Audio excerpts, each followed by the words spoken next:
2008 nang maipundar ni Jenilyn Mercado ang bahay na ito sa Batasan Hills, Quezon City.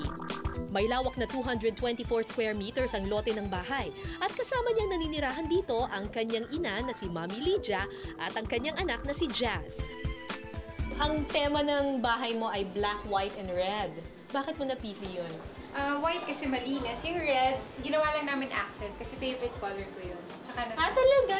Favorite ninyo ni Mami Lydia? Any special reason? Wala. Gusto lang namin pag nakakita kami ng red, ang ganda lang. Parang sarap lang sa mata. Ipinakita rin sa akin ni Jenilyn ang kanyang prized possessions, ika nga, ang koleksyon niya ng mga relo. Katunayan, ang isa raw dito umabot ng 1,000,000 piso. Alin ang favorite mo dito? Favorite ko dito, ito. Magkakano ba yung mga ganyan? Mahal? Sobrang mahal. Mas mahal ba sa bag? Apo. Maliban sa mga relo, may iba pang kinahihiligan na kolektahin si Jenilyn. Ito ay ang mga gamit niya tuwing sumisisid siya sa dagat. Ito, This looks like a camera. Underwater camera, pero fish eye. Nice! Yes. Saan mo ito ginagamit? Sa pag-shoot ng mga videos, underwater. Tapos pag meron akong mga subject na gusto, pag nagda-dive ako, yun. Pero ang laking investment nito. Yes. Gusto ko kasi pag nagda-dive ako, may purpose. Pag nag-dive ako, gusto ko may remembrance ako bawat dive ko. Sadyang malayo na nga ang narating ni Jenilyn. Malayong malayo sa buhay na kanyang kinagisnan nung siya'y musmus pa lamang. Nasa ibang bansa noon ang mga magulang ni Jenilyn para magtrabaho, kaya naiwan siya sa kanyang stepfather. Sa mga kamay nito, matindi ang pinagdaanan ni Jenilyn. Physical abuse. Talagang dumating na sa point na sa sobrang kakabugbog sa akin, hindi na ako makabangon sa bed. Yung tipong black and blue na talaga. Tapos makikita nila, iba na yung itsura ko kasi yung nakalabas na yung ganun, yung mata ko. Tapos ang laki ng ulo ko. Siguro dahil sa talagang kakabugbog sa akin. Magang-magala. Tapos pinlansya ka rin daw. Yung likod ko, plinansya, tapos pinapaso ako ng cigarette. Tapos pag pinaso niya na ako ng cigarette, di ba, maglolobo siya.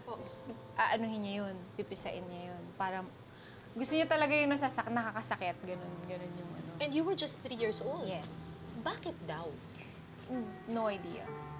Wala. Siguro dahil nakukulitan siya, dahil bata. Di ba? Pag natural naman sa bata talaga makulit, magulo, nagkakalat, gano'n. Siguro dahil gano'n.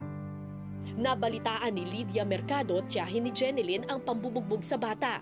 Kaya't agad siyang gumawa ng paraan para masagip si Jenilyn mula sa kamay ng abusadong tatay-tatayan. Legal mother mo na siya ngayon. Yes. Iba yung relationship namin eh. Talagang kahit kami lang, kahit wala akong barkada, kami lang, okay na. Kumbaga parang siya yung hero ko eh. Yun yung siya lahat. Si Mami Lydia, bakit parang naiiyak ka? Iba kasi yung pagmamahal namin sa isa't isa. Talagang siguro kung papipiliin ulit ako na magkaroon ng magulang, siya ulit yung pipilian ko. Ba't naghahanap ka pa na iba? Ito si Alex ang syutahe mo. Oo nga. Ano? Uy, hindi ko papatulan yan, ha? Si Mark Heras ba ang first boyfriend mo? Yes. Okay. Ano nangyari sa relationship ninyo noon? Ano eh, masyado pa kaming bata. Yung naaapektuhan na yung trabaho namin. Nakakatawa kami kasi pag nagtitaping kami, tapos nag-aaway kami, hindi kami makapag-taping ng maayos. Hindi kami makatingin sa mga mata namin. Kasi immature pa kayo. Oo, hindi talaga kami makapagtrabaho. Kaya it didn't work out. Yes. O ngayon, mas mature na kayong dalawa.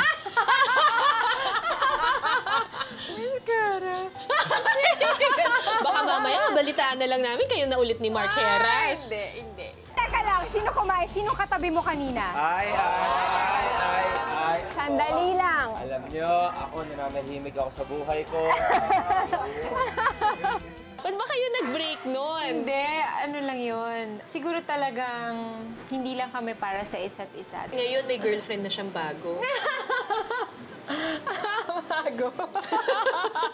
Okay lang sa'yo. Okay lang naman. Ganun ang buhay. Ganun ang buhay. Kailangan maging malakas lang and darating din ang tamang oras tsaka tamang pagkakataon para ibigay niya yun sa akin. Kung sino man yung karapat-dapat sa mga buhay natin. You're a single mother Yes. to Jazz. Pinalaki ko siya, yung tama lang, yung laging may limitation. Yung pag sa laro, hindi pwedeng sobra, hindi porket may pera, kailangan grabe yung laruan, gano'n. Gusto ko pa rin simpleng buhay. Gusto ko siyang lumaki ng normal na bata. Tama ba yung pagkakaalam ko na nagsi-therapy ata siya for his speech? Oo. Kasi delayed yung speech niya. Ang ingay namin lahat dito sa bahay, pero hindi siya natutong magsalita. Nag-worry agad ako, so dinala ko siya sa doctor. Pagkatapos na nag-therapy kami agad, lahat ng makakapag-trigger ng speech niya, ginawa ko lahat. At ngayon, Kahit pa paano, meron namang mga konti-konting words. so yung pagiging single mother mo talagang, ikaw lang talaga, sustento, wala. Wala. Wow. Ako lang talaga. Ikaw ang nanay, ikaw rin ang Ako tatay. rin ang tatay. Wait, mahirap talaga mag-isa.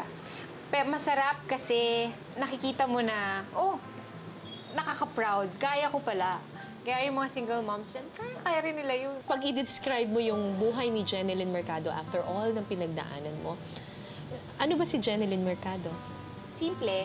Mm-mm. Tsaka very colorful ang buhay ko. Mm-mm. Parang pelikula. Anong mensahe mo para sa iba pang mga bata na dumaan sa ganitong klaseng traumatic experience din? Huwag silang mawawalan ng pag-asa kasi hindi naman habang buhay, ganun yung pagdadaanan nila eh. Sa tingin ko, importante yung positive na grupo and pagmamahal and pagdadasal. Kasi kung wala si God, siguro hindi ko na rin alam kung anong mangyayari sa akin. You're a very, very strong woman. Thank you. A strong mother, a strong woman, and inspiration to a lot of people. Thanks very much. Thank you, Miss Maraming salamat.